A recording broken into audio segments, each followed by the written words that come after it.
بسم اللہ الرحمن الرحیم۔ السلام علیکم۔ آج میں آپ کو ام المومنین حضرت سلمہ رضی اللہ تعالیٰ عنہ کا ایک واقعہ سناتی ہوں۔ ان کا باپ قبیلہ مخزوم کا ایک قابل رشک سردار تھا اور وہ دنیائے عرب کا ایک بڑا معروف سخی تھا۔ لوگ اسے مسافروں کا زاد راہ سمجھا کرتے تھے، کیونکہ قافلے جب اس کے گھر کی طرف روانہ ہوتے یا اس کی رفاقت میں سفر کرتے تو اپنے ساتھ زاد راہ لے کر نہ جاتے، اس لیے کہ سب کے اخراجات کی خود برداشت کیا کرتے تھے۔ حضرت سلمہ رضی اللہ تعالیٰ عنہ کے خاوند عبداللہ رضی اللہ تعالیٰ عنہ بن عبد الاسد کا شمار ان 10 صحابہ کرام رضی اللہ تعالیٰ عنہ میں ہوتا تھا جو سب سے پہلے مسلمان ہوئے۔ ان سے پہلے صرف حضرت ابوبکر صدیق رضی اللہ تعالیٰ عنہ اور چند دیگر صحابہ رضی اللہ تعالیٰ عنہ مسلمان ہوئے تھے۔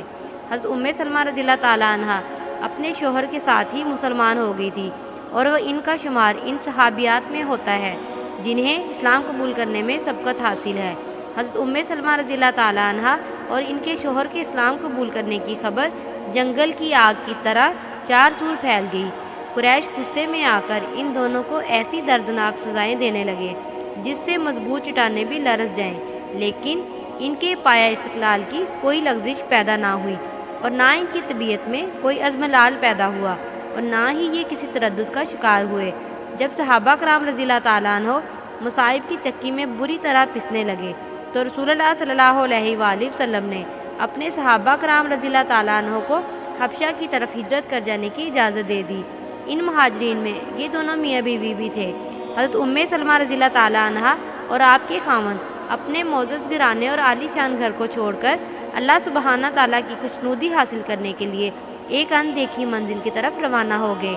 باوجود یکے حضرت سلمہ رضی اللہ تعالیٰ عنہ اور آپ کے شوہر کو حبشہ کے حکمران نجاشی کی مکمل حمایت حاصل تھی، پھر بھی ان کی دلی تمنا تھی کہ وہ مبارک گھڑی کب آئے گی کہ جب وہ مرکز نزول وہی مکہ معظمہ بچشم خود دیکھیں گے اور منبع ہدایت حضرت محمد صلی اللہ علیہ وآلہ وسلم کی زیارت کریں گے۔ یہ تمنا ان کے دل میں سمائی ہوئی تھی۔ سرزمین حبشہ میں مقیم مہاجرین کے پاس اس قسم کی خبریں مسلسل آنے لگیں کہ مکہ معظمہ میں مسلمانوں کی تعداد میں بڑی تیزی سے اضافہ ہو رہا ہے۔ حضرت حمزہ رضی اللہ تعالیٰ عنہ بن عبد المطلب اور حضرت عمر بن خطاب رضی اللہ تعالیٰ عنہ کے اسلام قبول کرنے سے مسلمانوں کی قوت میں بے حد اضافہ ہو چکا ہے۔ قریش کی جانب سے اظہار ثانی ختم ہو چکی ہے۔ یہ سن کر مہاجرین نے اطمینان کی سانس لی اور ان میں سے چند ایک نے مکہ معظمہ واپس جانے کا عزم کر لیا اور کشاں کشاں مکہ معظمہ روانہ ہو گئے۔ ان واپس آنے والوں میں سلمہ رضی اللہ تعالیٰ عنہ اور آپ کا شوہر بھی تھا، لیکن ان واپس آنے والے مسلمانوں کو جلد ہی اس بات کا احساس ہو گیا کہ انہوں نے واپس آنے میں جلد بازی سے کام لیا۔ جو خبریں ان کے پاس پہنچ رہی تھی ان میں بہت زیادہ مبالغہ تھا۔ صحیح صورتحال یہ تھی کہ جب حضرت حمزہ رضی اللہ تعالیٰ عنہ اور حضرت عمر رضی اللہ تعالیٰ عنہ مسلمان ہوئے تو قریش اور زیادہ بھڑک اٹھے اور انہوں نے مسلمانوں پر مزید ظلم ڈھانا شروع کر دیا، جس سے مسلمانوں کی مشکلات میں بے پناہ اضافہ ہو گیا۔ مشرکین نے مکہ مکرمہ میں آباد مسلمانوں کو ایسی دردناک سزائیں دی جن کی مثال نہیں ملتی۔ اس اندوہناک صورتحال کو دیکھ کر رسول اللہ صلی اللہ علیہ وآلہ وسلم نے اپنے جانثار صحابہ کرام رضی اللہ تعالیٰ عنہ کو مدینہ منورہ ہجرت کر جانے کا حکم دیا تو مہاجرین کے پہلے قافلے میں حضرت سلمہ رضی اللہ تعالیٰ عنہ اور آپ کے شوہر نے شمولیت کا ارادہ کیا، لیکن اس دفعہ حضرت سلمہ رضی اللہ تعالیٰ عنہ اور آپ کے شوہر کا مکہ سے ہجرت کرنا اتنا آسان نہ تھا۔ اس دفعہ انہیں انتہائی مشکلات کا سامنا کرنا پڑا۔ ہم یہاں مشکلات کی یہ کہانی حضرت سلمہ کی زبانی سنتے ہیں۔ حضرت سلمہ فرماتی ہیں کہ جب سلمہ رضی اللہ تعالیٰ عنہ نے مدینہ منورہ ہجرت کر جانے کا عزم کر لیا تو انہوں نے مجھے ایک اونٹ پر سوار کیا۔ میرا ننھا بیٹا سلمہ میری گود میں تھا۔ انہوں نے اونٹ کی نکیل پکڑ کر سیدھا چلنا شروع کر دیا۔ ابھی ہم مکہ معظمہ کی حدود سے نکلنے نہ پائے تھے کہ میری قوم بنو مخزوم کے چند افراد نے ہمیں دیکھ لیا اور انہوں نے ہمارا راستہ روک لیا۔ انہوں نے ابو سلمہ رضی اللہ تعالیٰ عنہ سے کہا کہ اگر تم نے اپنی مرضی کو ہم پر ترجیح دے ہی لی ہے تو اس عورت کو اپنے ہمراہ کیوں لے جا رہے ہو؟ یہ ہماری بیٹی ہے، ہم اسے تیرے ساتھ کسی دوسرے ملک جانے کی اجازت نہیں دیں گے۔ پھر انہوں نے آگے بڑھ کر مجھے ان کے ہاتھ سے چھین لیا۔ جب میرے سرتاج شوہر کی قوم بنو اسد نے یہ منظر دیکھا کہ مجھے اور میرے بیٹے کو چھین کر لے جا رہے ہیں تو وہ غضبناک ہو گئے انہوں نے کہا، اللہ کی قسم، ہم تمہارے قبیلے کی اس عورت کے پاس یہ بچہ نہ رہنے دیں گے۔ تم اسے ہمارے قبیلے کے مرد سے زبردستی چھین کر لے جا رہے ہو۔ یہ ہمارا بیٹا ہے، اس پر ہمارا ہی حق ہے، پھر وہ میرے بیٹے کو مجھ سے چھین کر اپنے ساتھ لے گئے۔ یہ صورتحال میرے لیے ناقابل برداشت تھی۔ ہمارا شیرازہ بکھر گیا۔ شوہر مدینہ روانہ ہو گیا۔ بیٹے کو بنو عبد الاسد اپنے ساتھ لے گئے اور مجھے میری قوم بنو مخزوم نے زبردستی اپنے پاس رکھ لیا۔ ہمارے درمیان پل بھر میں جدائی ڈال دی گئی۔ میں ان روح فرسا صدمات کو برداشت کرنے کے لیے تنہا رہ گئی۔ میں غم غلط کرنے کے لیے ہر صبح اس مقام پر جاتی جہاں جدائی کا یہ واقعہ پیش آیا تھا۔ میں وہاں بیٹھ کر دن بھر روتی رہتی اور شام کے وقت گھر واپس آ جاتی۔ تقریباً 1 سال تک یہ سلسلہ جاری رہا۔ میں ایک دن وہاں بیٹھی رو رہی تھی کہ میرا ایک چچا زاد بھائی میرے پاس سے گزرا اور میرا یہ حال دیکھ کر اسے مجھ پر رحم آ گیا، اور اسی وقت جا کر میری قوم کے بڑوں سے کہا کہ تم اس مسکین عورت کو کیوں تڑپا رہے ہو؟ کیا تم اس کی حالت نہیں دیکھ رہے کہ یہ اپنے شوہر اور بیٹے کے غم میں کس قدر بے چین ہے؟ آخر اسے ستانے سے تمہیں کیا ملے گا؟ اس بیچاری کو چھوڑ دو۔ اس کی یہ باتیں سن کر ان کے دل نرم ہو گئے۔ انہوں نے مجھ سے کہا، ہماری طرف سے اجازت ہے، اگر تم چاہو تو اپنے خامد کے پاس جا سکتی ہو۔ میں نے کہا، یہ کیسے ہو سکتا ہے؟ میں تو مدینہ چلی جاؤں اور میرا لختے جگر بنو اسد کے پاس ہی رہ جائے۔ تم ہی بتاؤ، میرے غم کی آگ کیسے بجھے گی؟ میری آنکھوں کی ٹھنڈک، میرے آنکھوں کے آنسو کیسے خشک ہوں گے؟ میں ایسا ہرگز نہیں کر سکتی۔ اپنے شوہر کے پاس مدینہ چلی جاؤں اور اپنے ننھے بیٹے کو مکہ ہی میں رہنے دوں، اور اس کے متعلق مجھے کچھ معلوم ہی نہ ہو۔ مجھے اس غم میں مبتلا دیکھ کر کچھ لوگوں کے دل میں نرمی پیدا ہوگی، اور بنو اسد سے اس سلسلے میں بات کی تو وہ بھی راضی ہو گئے۔ انہوں نے میرا بیٹا مجھے واپس دے دیا۔ میں نے سوچا کہ اب مجھے فوراً یہاں سے نکل جانا چاہیے کہ کہیں کوئی اور رکاوٹ پیدا نہ ہو جائے۔ میں نے جلدی تیاری کی، بیٹا گود میں لیا، اونٹ پر سوار ہوئی اور سوئے مدینہ اکیلی چل پڑی۔ مخلوق خدا میں بیٹے کے علاوہ کوئی بھی میرے ساتھ نہ تھا۔ جب میں مقام تغیم میں پر پہنچی تو وہاں عثمان بن طلحہ ملے۔ انہوں نے کہا کہ اے زادے مسافر کی بیٹی، کہاں جا رہی ہو؟ میں نے کہا، مدینہ منورہ اپنے خامد کے پاس جا رہی ہوں۔ انہوں نے کہا، کیا اس سفر میں تمہارے ساتھ کوئی نہیں؟ میں نے کہا، باخدا میرے ساتھ اللہ تعالیٰ کے سوا کوئی نہیں۔ اللہ کی قسم، اب میں تمہیں مدینہ پہنچا کر واپس آؤں گا۔ پھر اس نے اونٹ کی نکیل پکڑی اور آگے چل دیے۔ اللہ کی قسم، میں نے عرب میں اس سے زیادہ نیک دل اور شریف انسان نہیں دیکھا۔ جب یہ ایک منزل طے کر لیتے تو میرے اونٹ کو بٹھا دیتے، پھر دور ہٹ جاتے۔ جب میں نیچے اتر جاتی تو وہ اونٹ پر سے ہودج اتار دیتے اور اسے کسی درخت کے ساتھ باندھ دیتے۔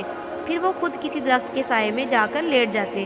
جب روانگی کا وقت ہوتا تو یہ میرے اونٹ کو تیار کر کے میرے پاس لے آتے۔ جب میں اونٹ پر سوار ہو جاتی تو وہ اس کی نکیل پکڑ کر چل دیتے۔ وہ ہر روز اسی طرح میرے ساتھ حسن سلوک سے پیش آتے، یہاں تک کہ ہم مدینہ منورہ پہنچ گئے۔ جب بنو عمرو بن عوف کی بستی نظر آئی تو انہوں نے مجھے کہا، آپ کا خامد اس بستی میں رہائش پذیر ہے، اللہ تعالیٰ کی برکت سے اس میں چلی جائیے۔ یہ کہا اور ہمیں وہاں چھوڑ کر مکہ معظمہ واپس لوٹ آئے۔ یہ منتشر گھرانہ بڑی طویل جدائی کے بعد پھر اللہ تعالیٰ کے فضل و کرم سے اکٹھا ہو گیا۔ اپنے خامد کو دیکھ کر حضرت ام سلمہ رضی اللہ تعالیٰ عنہ کی آنکھیں ٹھنڈی ہو گئیں۔ حضرت ابو سلمہ رضی اللہ تعالیٰ عنہ نے اپنی بیوی اور بیٹے کو صحیح سلامت دیکھ کر سکا سانس لیا اور انتہائی مسرت کا اظہار فرمایا۔ پھر بے شمار واقعات پلک جھپکنے میں گزرنے لگے۔ غزوہ بدر میں حضرت ابو سلمہ رضی اللہ تعالیٰ عنہ شریک ہوئے اور دیگر مسلمانوں کے ساتھ بڑی واضح کامیابی حاصل کر کے واپس لوٹے۔ غزوہ بدر کے بعد غزوہ احد میں شرکت کی اور اس میں پیش آنے والے مشکل حالات اور مصائب کا سامنا کیا۔ اس آزمائش میں بھی توفیق الہی سے پورے اترے، لیکن اس مارکے میں انہیں ایک گہرا زخم لگا۔ علاج کرنے سے بظاہر تو وہ مندمل ہو گیا، لیکن اندر سے زخم کچا رہ گیا تھا۔ تھوڑے عرصے بعد وہ زخم دوبارہ تازہ ہو گیا اور حضرت ابو سلمہ رضی اللہ تعالیٰ عنہ شدید تکلیف میں مبتلا ہو کر صاحب فراموش ہو گئے۔ حضرت ابو سلمہ رضی اللہ تعالیٰ عنہ نے علاج کے دوران اپنی بیوی سے کہا، ام سلمہ رضی اللہ تعالیٰ عنہ، میں نے رسول اللہ صلی اللہ علیہ وآلہ وسلم کو یہ فرماتے ہوئے سنا ہے کہ اگر کوئی شخص مصیبت کے وقت صبر کرے اور ساتھ ساتھ یہ کلمات بھی کہے کہ الہی، میں اپنی اس مصیبت میں تیری ذات اقدس سے اجر و ثواب کی تمنا رکھتا ہوں، الہی مجھے نعم البدل عطا کر، تو تو اللہ سبحانہ تعالیٰ دعا کو قبول کرتے ہوئے اسے نعمت بدل عطا کر دیتے ہیں۔ حضرت ابو سلمہ رضی اللہ تعالیٰ عنہ کافی عرصہ تک اسی بیماری میں مبتلا رہے۔ ایک دن رسول اللہ صلی اللہ علیہ وآلہ وسلم صبح کے وقت آپ کی تیمارداری کے لیے تشریف لائے اور آپ تیمارداری کر کے ابھی واپس گھر کے دروازے تک پہنچے ہی تھے کہ حضرت ابو سلمہ رضی اللہ تعالیٰ عنہ اللہ کو پیارے ہو گئے۔ رسول اکرم صلی اللہ علیہ وآلہ وسلم نے اپنے مبارک ہاتھ سے آپ کی آنکھیں بند کی اور آپ صلی اللہ علیہ وآلہ وسلم نے دعا کی، الہی ابو سلمہ رضی اللہ تعالیٰ عنہ کو بخش دے اور اسے اپنے مقرب بندوں میں اعلیٰ مقام عطا کر دے اور اس کے لواحقین کو صبر جمیل کی توفیق دے اور انہیں اس کا نعمت بدل عطا کر۔ اے پروردگار عالم، اسے اور ہمیں بخش دے اور اس کی قبر کو فراخ اور منور فرما۔ اس موقع پر حضرت ام سلمہ رضی اللہ تعالیٰ عنہ کو یہ دعا یاد آئی اور جو حضرت ابو سلمہ رضی اللہ تعالیٰ عنہ نے رسول اللہ صلی اللہ علیہ وآلہ وسلم کے حوالے سے بیان کی تھی، تو اس نے فوراً اپنے رب تعالیٰ سے التجا کی، الہی میں اپنی اس مصیبت میں تیری ذات اقدس سے اجر و ثواب کی نیت کرتی ہوں، لیکن اس کا دل یہ بات کہنے کے لیے آمادہ نہ ہو رہا تھا کہ وہ یہ کلمات کہے کہ الہی مجھے ان کا نعم البدل عطا فرما۔ وہ دل میں یہ سوچ رہی تھی کہ ان کا نعم البدل کون ہو سکتا ہے۔ بہرحال چاروں چار انہوں نے دعائیہ کلمات مکمل کر لیے۔ حضرت ام سلمہ رضی اللہ تعالیٰ عنہ کو پیش آنے والے اس حادثہ فاجعہ پر مسلمانوں میں غم کی لہر دوڑ گئی اور ہمدردی کے طور پر آپ کو بیوہ عرب کے نام سے یاد کرنے لگے۔ حضرت ابو سلمہ رضی اللہ تعالیٰ عنہ کی وفات کے بعد چھوٹی عمر کی کثیر اولاد کے علاوہ عزیز و اقارب میں سے کوئی بھی بڑی عمر کا فرد موجود نہ تھا۔